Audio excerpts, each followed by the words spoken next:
The first step in developing a practice of political conversation is to accept that you aren't going to sit down with someone who disagrees with you and hammer it out and in an hour be done. That we need to use these conversations as a part of our relationships because they are expressions of value. They are expressions of how we want to live in community with one another. Welcome to the Mindful Communication Podcast. I'm your host, Jonathan Miller. And on today's episode, we sit down with two wonderful individuals, Sarah Stewart Holland and Beth Silvers. They are the authors of the upcoming book, I Think You're Wrong, But I'm Listening, a guide to grace-filled political conversations. And together they host the very popular podcast, Pantsuit Politics, with the goal of listening to each other first and talking politics second. It was truly a treat to chat to these ladies. Aside from the fact that I was a little smitten by their southern drawl, we really had an opportunity to talk about some conversations that we really have a hard time getting into. Politics. They seem to have mastered the art of being able to talk to the other side without ripping the other person's head off. And that's what we really got to dig into. What it came down to for me was this general understanding that it's not about being right in a conversation. It's about this sense of discovery. It's about going into a conversation not to prove your point, but rather to find out something you didn't know before. We start by talking about who they are and how they got to this point where they can speak to each other so civilly despite disagreeing. Sarah and Beth, welcome to the Mindful Communication Podcast. Thank you so much for having us. Yeah, thank you for having us. So I want to get started. Beth, let's start with you. I want to just get a better idea of how this podcast came to be, the Pantsuit Politics podcast. Well, the Pantsuit Politics podcast is Sarah's brainchild. We went to college together, kind of took separate paths from college. We both went to law school, but I stayed in Kentucky. Sarah went to D.C. She started blogging after working in politics for some time, and we kind of reconnected via Facebook. And I did some guest posts for her blog during maternity leave when I had kind of found the end of the internet. I was bored. I needed something to do. And those posts showed us that we had kind of an interesting back and forth. We often had some divergence in our political perspectives, but a really interesting way of engaging around that divergence, we thought. And so Sarah one day asked me if I'd ever thought about a podcast. And I said, what is a podcast? And so she sort of educated me on the whole world. And we got started. She had the name before she had started talking with me. She'd been thinking about doing some interviews and just realized that a conversation like the kinds of conversations you have in real life but you don't hear in the media was missing in the landscape. And so I kind of reluctantly said yes, and we got started. The famous part of this story is that I called Beth and I said, well, let's just have a conversation about Kentucky politics over the phone and see how we do communicating just, over the phone instead of via email or on Facebook or through blog post. And I called her. I vaguely remember what we talked about. I remember driving around while we were talking, and we talked. I was probably trying to wait for one of my children to fall asleep in the back seat.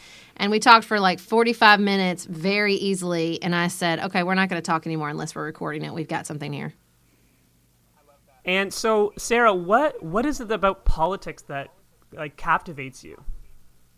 I've always been interested in politics, even from a little girl. When I was a little girl, I remember vividly having long conversations with my grandfather. My parents got divorced when I was 3, and my father moved to California, and so I would go out there every summer. And I live in Paducah, Kentucky. There's not a major airport, and so my grandparents first got my dad's visitation rights, and then would drive me to St. Louis to fly to California. So we'd have these long drives every summer. And I just remember having long conversations with my grandfather, who was a farmer, and talking about sort of the working man and FDR and, oh man, did he hate Ronald Reagan, and all that kind of stuff. And so I was always interested, and it felt like I think politics was always a way to express a very strong sense I had of sort of what's right and what's wrong. And it took me a long time as an adult to pump the brakes on politics as a vehicle to sort of preach at people. But I still believe that politics is a very important expression of our values. And I think that's what I've really learned through my time with Pantsuit Politics, is sort of understanding that it's not just about who's right and who's wrong, but it's about what you value and what you think is right and good in the world and what you want to see more of, especially in a democracy. And so politics as a framework to have these bigger discussions has always been something that's been really important to me and that I've been passionate about my whole life. That's wonderful. Beth, do you have any thing that you want to add that kind of inspired you around politics? I mean, you said you went to law school, so this is obviously something that's been super important to you for a long time. Oh, people don't go to politics or to law school because politics is important to them. Two separate things, right? I went to law school really kind of aimlessly. I always say now that I spend more time thinking about what kind of moisturizer to buy than I did about going to law school. Looking back, I can't believe I did it. But I sort of marched into law school. What I found that I loved in law school was the connection to history and thinking about the structures of government. For me, it's always been less about policy and more about people. That's kind of my passion. I'm interested in what motivates people. I'm interested in how people relate to one another and to themselves.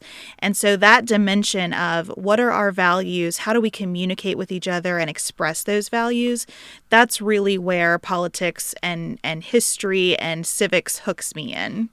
Yeah, you don't get into politics unless you really like people. I think that's definitely. We just had a long interview with a woman who ran for State House in Iowa, and she was talking about it. I did it because I love people. And that's what I always tell people. I was a city commissioner in my hometown, and I'm like, people are so sort of like, why would you do that? And I'm like, look, if you don't like people, politics is not the gig for you. But if you like people, it's a really, really fun job, even talking about it. I actually, there's a few things I want to touch on. Sarah, maybe we can talk about this. So you were formerly on the city commission in your town of Paducah, right? Now, Paducah, yeah. Paducah, sorry, my apologies. So, and I listened to your episode about your reflection on how that process was, and one thing that really caught my attention was it was almost kind of like a disbelief that, you know, I'm in Canada here, but we see what's going on in the media, just kind of the circus down there, really lots of harsh words, lots of polarization, but really at a national level. And it sounded like you were surprised to see it go down to a local level. Is that right? Yeah, I mean, I think that's definitely the case. You want to believe that people, especially when they see the human being, primarily in their day-to-day lives, because I live in a small town, that they won't view you as just a politician. Because one of the best pieces of advice I ever got was from Bill Clinton when I met him several years ago at a book signing line, and he said, if you're thinking about public office, you need to meet as many people as possible so they'll see you as a three-dimensional person, a real-life human being, and not a two-dimensional character. And we turn politicians into characters, and we treat them as if they're characters in a reality show, and that gives us permission to treat them in such awful, ugly ways. And I think I told myself that, well, if you live in a small town and they know your kids and they see you walk the streets, that won't happen here. People won't do that to you. People won't treat you in such a two-dimensional way. But it did. I mean, I think that the polarized environment in the United States is so strong that once I had a D after my name, even though I didn't technically because it was a nonpartisan race, but once it became known that I was a Democrat and I was progressive, it gave people permission to treat me really hatefully because I wasn't a human being in their town. I wasn't a member of their community. I was a member of the other side, of the enemy side, and I was a threat. And the stakes are so high. And so even though they're not really that high in a local race, we're talking about parks and sidewalks. But it's just that's the impact of the way we talk about politics currently and the way we treat people of the opposing political party. And Beth, I think you also touched on this. I remember you talking about on your podcast something around where you felt like you were no longer voting for conservative policies, you were now voting for conservative candidates. Can you elaborate on that? Yeah, I think that we have lost in the United States a sense that parties should really just be vehicles to debate and come up with the best ideas possible. And instead, we have decided that parties define the policy, parties define the values. And that means that whatever candidate we have coming out of the party is acceptable because they're attached to that party. It isn't about ideas anymore.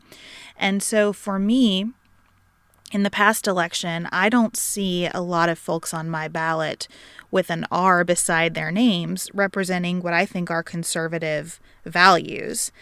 And I am not so party loyal that I'm just going to vote for someone with the letter by their name. And I think this is a real problem because it not only has us tolerating intolerable behavior, but it also is constraining us in terms of what we can bring to the table on policy. We aren't generating good ideas. Our president talks about the economy and trade in 50-year-old terms at least.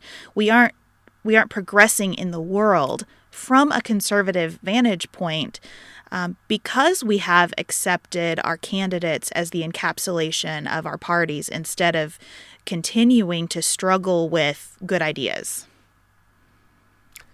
Something that you both, I think, touched on is the idea. I had this question lined up, but you kind of already answered. Is the reason why we find it so hard to talk about politics? And you really kind of, I think you really spoke about it when you were talking about that. This is an expression of what it is we value. But one thing you mentioned, Sarah, is at least for you, it used to be this expression of what is good and bad. And I imagine that it's this kind of judgment, this labeling of good and bad, the D, or the R, that has us bickering with each other. It has us really kind of polarized, about these situations. So why do you think it is so hard for us to get to the other side, to just see that we are just labeling it, good and bad, and it's not just someone else's point of view? I mean, I think part of the reason is the way our system is set up in the United States, that we have this winner-take-all two-party system. And so we've trained our brains to think about this in a very binary way. One of the most helpful analogies that we use on Pantsuit Politics, and this is all Beth, which is that when you talk about a conservative and a progressive, usually when it comes to the government, I'm all gas and Beth's all brakes. Like, I want to use the government to solve the problem. I want the government to fix it. I want to use the power of the federal government to deal with things. When it comes to the private market, Beth's all gas and I'm all brakes. She's really ready to use the market as a solution, whereas I'm like, that didn't turn out so great. So let's think about the ways that could go wrong. But you need both to drive a car. Instead of having conversations that surround about the idea that we have to pick a party and they're the right answer, we don't say, okay, but what's the right sort of proportion of conservative and progressive that we need in this issue? What issues are progressives going to miss? What issues are conservatives going to miss? So not only, I think, is the problem that we think about things in a binary way and we think we have to pick, but by talking about it that way, we seem to be premising the entire foundation of the argument on that one side is always right and one side is always wrong. Well, that's impossible. Of course that's not true. Of course Democrats get things wrong. Of course conservatives get things wrong. But as long as we treat it as this sort of either or winner-take-all conversation, it's not going to be a conversation. It's going to be a high-stakes debate, and that's not where you get great communication. And I think that's kind of what you've both really hit on in this podcast, because you both have different views, and yet it's definitely like one of the most civilized political podcasts like I've ever heard. Just two people from different sides, like really just constantly agreeing with each other. Beth, what do you think makes it so easy to have a conversation with Sarah about things that you don't necessarily agree on? Well, a lot of it is practice. Just that we keep doing it and that we develop trust. I thought trust. It was going to be that I'm such a delight as a human being. But and I think this is a good thing to share with your audience. We didn't start out knowing each other very well. We went to college together, but we weren't hanging out constantly. As listeners can tell you, we have very different personalities. We have grown closer through this exercise of disagreeing with each other, and we build trust every time we talk. And I think a key to that is that Sarah and I don't see it as a good-bad contest anymore. We understand that it's more about priorities. So an example of that is climate change. I think a giant mistake that the Republican Party in the United States has made is denying the science on climate change, rather than saying, okay, we see this science. We also need to prioritize the impact on our economy of addressing this science. So Democrats are going to prioritize reacting to environmental pressure. We are prioritizing the economy. And there is a system where hopefully you get some really great ideas that don't leave people behind and that also attend to the needs of the earth. Instead, we've tried to turn it into good versus evil, meaning these scientists are lying to you, or these Republicans don't care about the planet. That's a recipe for a stalemate every single time. It's just a branding exercise instead of about good governance. And I think Sarah and I aren't trying to develop brands. You know, you can listen to us for 5 minutes and know that I don't represent the brand of the Republican Party. That's why it's a more interesting conversation, I think. I love your tagline, no shouting, no insults, plenty of nuance. So where does it come from? What is nuance for those of us who aren't maybe catching that on? What's the nuance of the nuance? Well, I think when we started, we thought nuance was compromise. At least that's how I've envisioned it. That we would sit down and she would have her ideas and I would have my ideas and we would see what they overlapped and that would be the nuance of the issue. And I think what we've learned over time is that nuance isn't always a noun, it's more a verb. It's a practice. It's a decision to not view the other person as an enemy and to not see the issue as binary, and to find the places in which there is a third path forward, in which the choices are not you're right, I'm wrong, or I'm right and you're wrong, but that we're going to practice the idea that we both can be wrong sometimes and that we both bring value and different values to the conversation. And so it's that choice, it's the verb, it's the action of refusing to view things in this binary fashion and to practice having conversations in which we will try to find that third path forward together.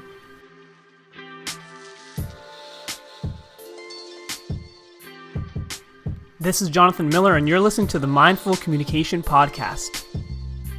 Today, we're here with Sarah Stewart Holland and Beth Silvers. They're the authors of the upcoming book, I Think You're Wrong, But I'm Listening, a guide to grace-filled political conversations, and hosts of the very popular Pantsuit Politics podcast. Today, we're talking about how to have better conversations when it comes to this really tricky topic, politics. It seems that any time that politics is on the table, things tend to get out of hand pretty quickly. So there's got to be a secret to it, right? Well, Sarah and Beth seem to think so, and they're here to share their tips on how to have more productive conversations around these really tricky topics. You've mentioned practice several times now, just the idea of practicing our communication with each other, practicing disagreeing with each other. I mean, where are we now with that in, I guess, our education system is where you would learn it? Like, where are we with that now and where do we need to go? Beth, do you have any ideas?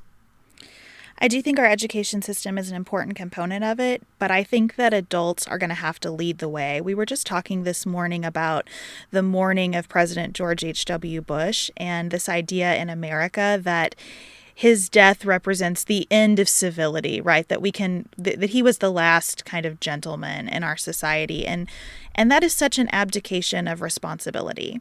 We are fully capable as adults in our homes, in our organizations, in our churches. We are capable of sitting together and talking about these ideas. And I think the first step in developing a practice of political conversation is to accept that you aren't going to sit down with someone who disagrees with you and hammer it out and in an hour be done. That we need to use these conversations as a part of our relationships because they are expressions of value. They are expressions of how we want to live in community with one another. It's just like if you're trying to parent your child by really laying down the law in one discussion, you're missing it. It's a long game. And I think embracing the long game and understanding that we will never advance our policy ideas if we wear away at all of our relationships. I think that's the first step. I love that. I love that you brought up the long game. That's something that it seems to kind of ripple through all sorts of different levels of our society. The idea that we're kind of looking for quick, short-term, instant gratification instead of recognizing, especially when it comes to communication and more of these difficult conversations, that it rarely happens over one talk with someone else. I think the problem, too, is that we have turned a type of communication into consumption. So with social media, what's happened is that our communications have become a source of profit. The platform is a profit for the companies, Twitter, Facebook, Instagram. That communication has become something that we participate in. We're the product, and that we also consume. And it colors, I think, the way we think about communication. It's like I'm always telling my cousin, she'll say, oh, well, I had a text conversation. No, you didn't, because texting is that's not a conversation. That's an exchange, but it's not a conversation. A conversation is had between two individuals face to face. And I think the practice of nuance and the practice of communication face to face in these institutions that have been battered and beaten over the course of the 20th century, we're all going to have to give a new chance. We're going to have to give them another opportunity to serve us and to be able to reinvent them, because the idea that we are going to solve these issues through communication on social media, in which we are the product, it's not realistic. And I think we're seeing that through the issues with social media and elections, and social media and bullying, and social media and genocide in parts of the world. We have to decide to practice this in a way that is not going to be consumed by all our friends and families. We're not going to be able to see the likes stack up if we have a hard conversation with one of our family members about a difficult political conversation. But we are going to have to do that. We're going to have to do that in ways that aren't always going to be seen by other people, in ways that are going to be difficult. But that is the practice that's going to save us. I truly believe that. I think it's exactly what you talk about. It is bringing an element of mindfulness to these discussions. When I talk with Sarah, my objective is never to embarrass her or to appear to be more well-read or intellectual than she is. It's the opposite, right? I want Sarah to be uplifted in our conversations, and I think she wants that for me too. And so we're always kind of taking a pause to say, okay, I have some disagreement here. How can I express that in a way that still uplifts my friend and that still preserves the connection between us? And that's not hard once you start doing it. And if we would bring that attitude, we can practice that far afield of political conversation. We can give feedback in our workplaces from that same perspective. We can talk to our children that way. We can express disagreement about how our nonprofit board is operating through that same perspective. And I think the more we do that everywhere, right now we have politics influencing the way we discuss everything else in the United States. And I think we would be well served to say, how do we really want to live here? And then have that influence politics. I love what you kind of brought up, the example with you and Sarah, because, the first thought I kind of have about that is like, well, this is your friend, but you really expanded that into, the workplace and beyond. I think it starts with recognizing, the conversation between our friends and what is really our objective. Is it to be right so that they can be wrong? Or is it to uplift them in a way that they feel heard and understood and you feel heard and understood? And then with that practice, expanding it beyond just the bubble of your close friends, but also to work colleagues and then general public, really, because at the end of the day, I think it's just we all got to work together to get through this. We're all in this crazy journey called life, right? And we're all going to be here, so we might as well all work together. So I really love kind of what you added there, Beth. Thank you for that. And I think that the important component for both of us when you're discussing this idea that we're in it together is our faith. I mean, both of us are women of faith. And so one of our fundamental values is that there is a deep connection between other human beings, that all other human beings share a fundamental value as a child of God. And so that starting from that basis, as opposed to, like you said, that sort of that desire to expose the weakness in the other team or the bad motivation in the other side or the ways in which the other side is wrong. When you come into a conversation not with a desire to expose the ways in which that person is weak, but to illuminate the connection between you, that's a completely different way to communicate, particularly around politics than we've seen in the past. And what is so difficult about that, I think, is that when you come into it in this posture, you are going to be affected by the conversation. You're not just going to be putting out what you already think and having the other person be affected. You're going to allow them to affect you too. And we struggle with that in the United States. We are not a culture of learning. And part of what the exercise of Pantsuit Politics for me is I learn something every single day. Sometimes that learning is painful. Sometimes that learning causes me to re-examine things that I have thought for a very long time. But it's always worth it. And I think that being open to that learning is another key to us being able to embrace these conversations more. I love that. I love the idea of being open to learning. It's almost like an exercise in humility, really. Absolutely. Yeah. One word that you use a lot in your show is the word grace. Sarah, why did you choose to use this word? And we'll talk about it later because you also use it in the subtitle of your book. So I'd love to start this discussion now. Well, it goes back to the answer to the previous question, which is people of faith, that we believe that every human being, even human beings we disagree with politically, are children of God deserving of basic human dignity and decency. And, with grace, it's about that even if I disagree with your political argument, you are more than your political argument. You are more than your beliefs, no matter how offensive I might find them. You are a human being. You are a child of God. And I will give you the grace that none of us deserve based on that status, right? Based on that definition. Because grace is unearned. We all have received through luck or through the love of a family member or through just the circumstances of our lives, things that that love and support that we didn't necessarily earn. Grace is the gift that we don't earn.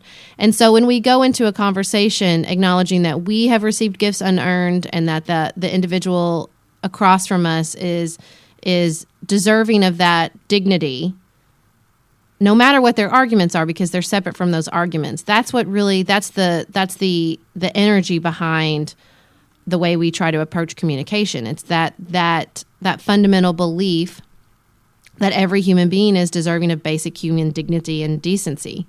And that is the grace. That's the grace that fuels our conversation. And I think that when you formulate and orient yourself in a space like that, in which you can see the fundamental connection between every human being, it's just a different way to engage with one another, particularly around politics.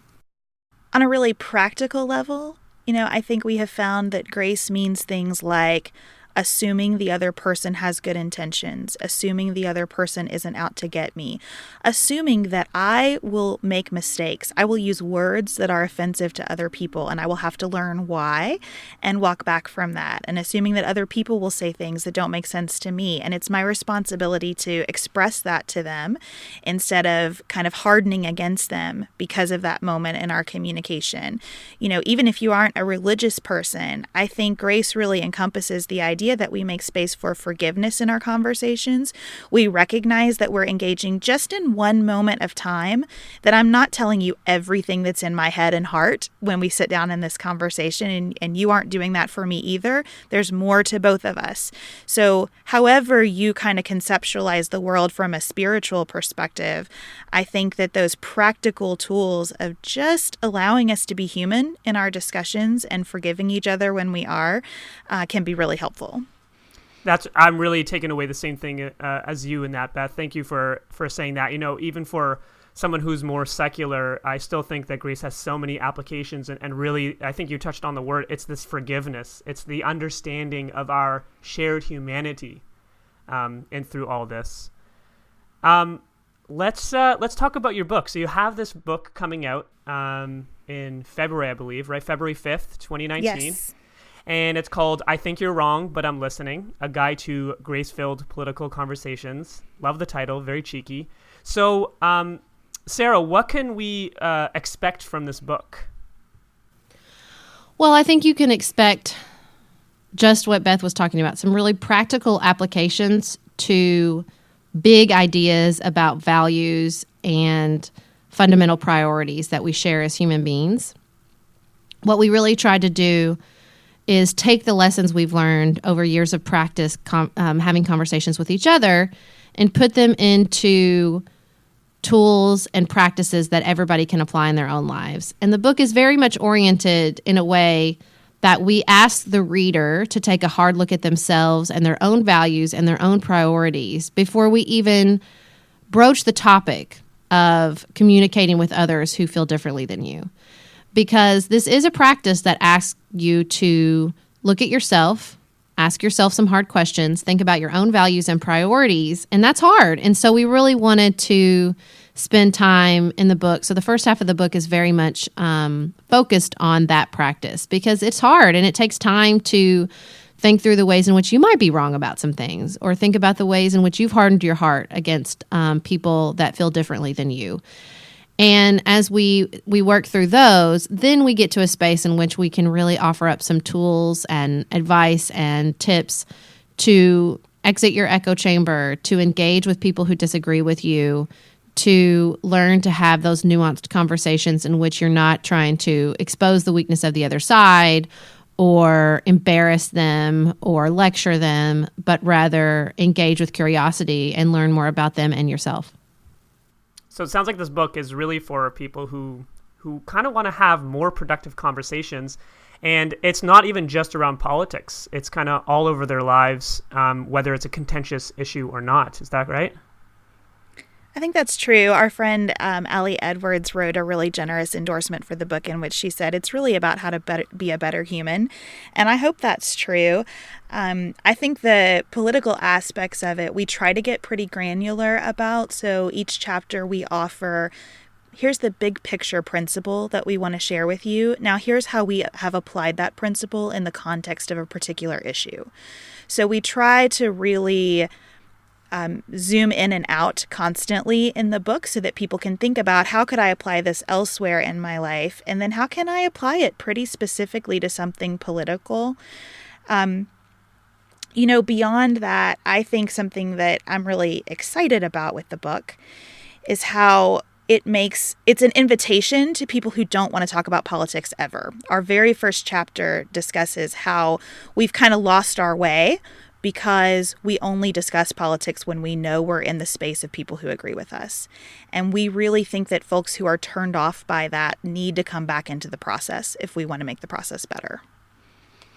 Absolutely. I definitely see that kind of happening in life where we are just not equipped with the skills to have difficult conversations. So our typical tactic is to just avoid having them in the first place. Much easier than potentially confronting it and dealing with some unpleasant emotions or unpleasant conversations that may arise from there. Talking about your show, I mean, you started Pantsuit Politics in 2015. It's evolved so much since that time. What's next for the show, Beth? Well, we are continually thinking about how do we offer the best example of conversations that we can. And so something on the horizon for us in 2019 is to really bring more information to our listeners. We're thinking about, we have a Tuesday, Friday structure right now. So a couple of Fridays a month, we are going to turn those Friday episodes into preparation for our Tuesday episode, where we really set up the background of an issue, offer some history, kind of a 5 things you need to know about this topic format.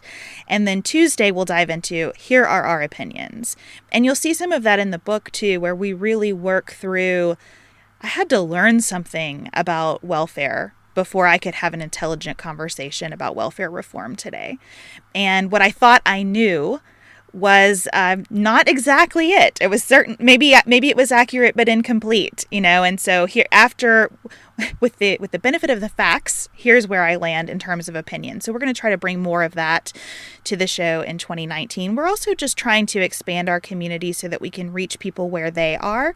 Sarah has pushed me out of my comfort zone into some IGTV work, and we're just trying to be where people are so that we can get more of these conversations started.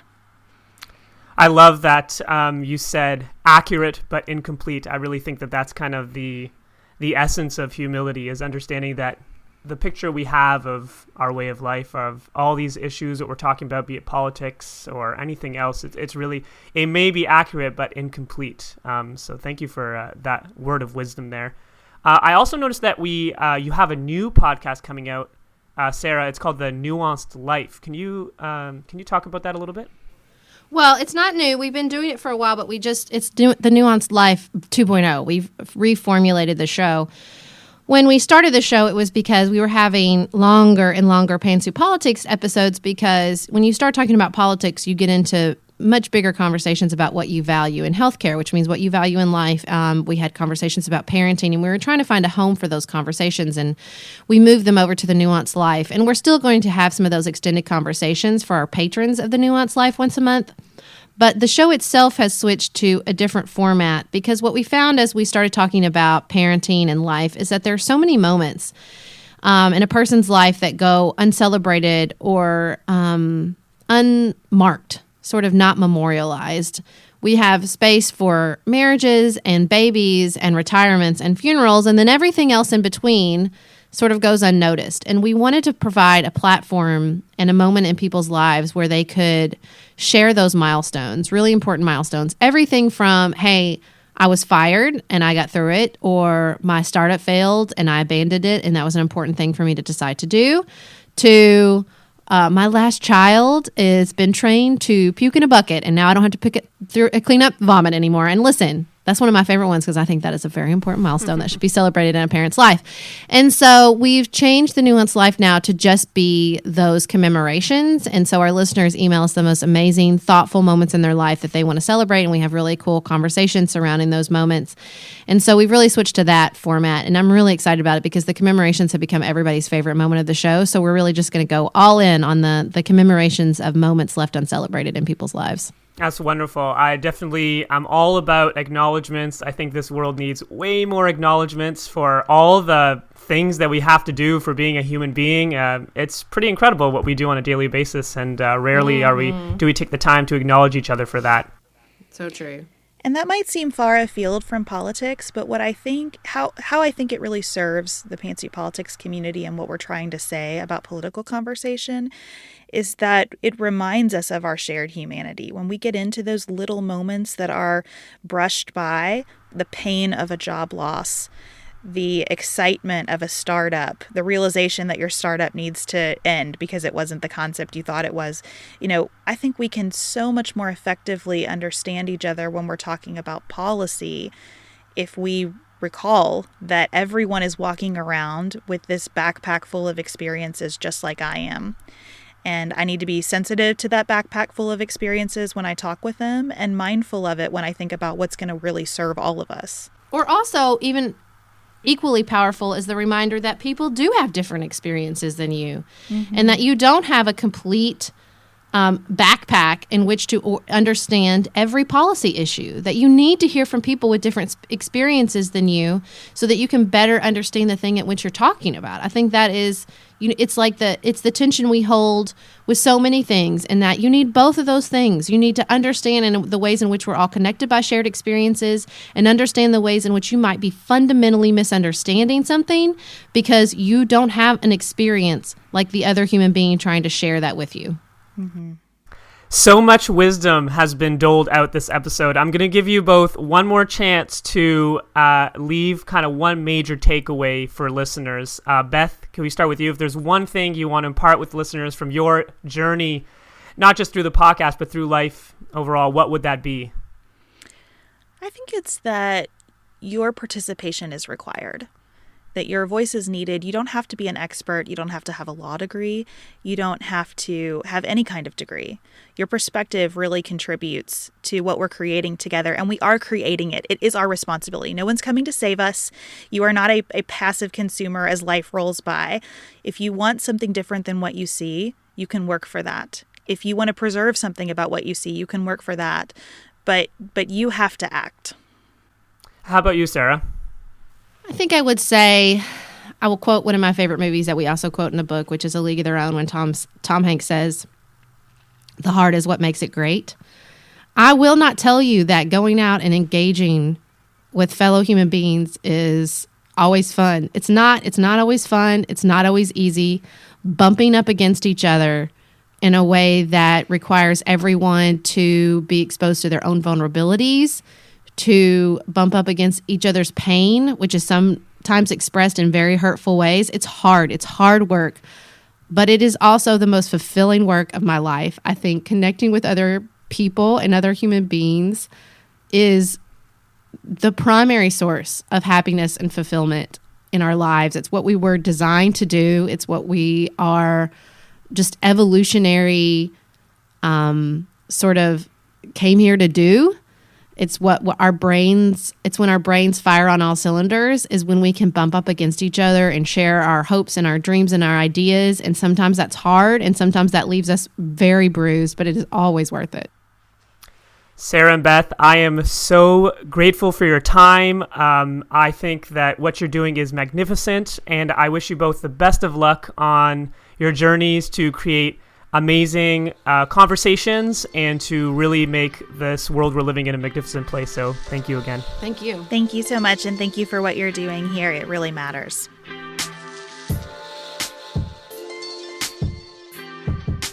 That's it for today's show.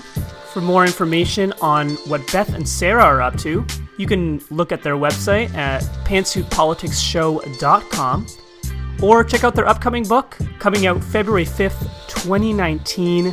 I Think You're Wrong, But I'm Listening, a guide to grace-filled political conversations.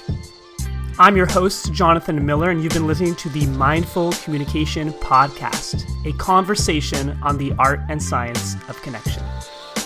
Today's theme music was provided by Shinogo. You can listen to Shinogo's music on SoundCloud, iTunes, Spotify, and Google Play. If you found today's episode enjoyable, valuable, useful, please share it on your social media channels. Please subscribe if you haven't already, and give it a great rating and review on iTunes, Stitcher, or wherever you get your podcasts. You can find us on Facebook at Mindful Comms, COMMS, and on Instagram at Mindful Communication. Or you can visit the website at mindfulcommunication.me, see what we're up to and all the programs that we're offering there.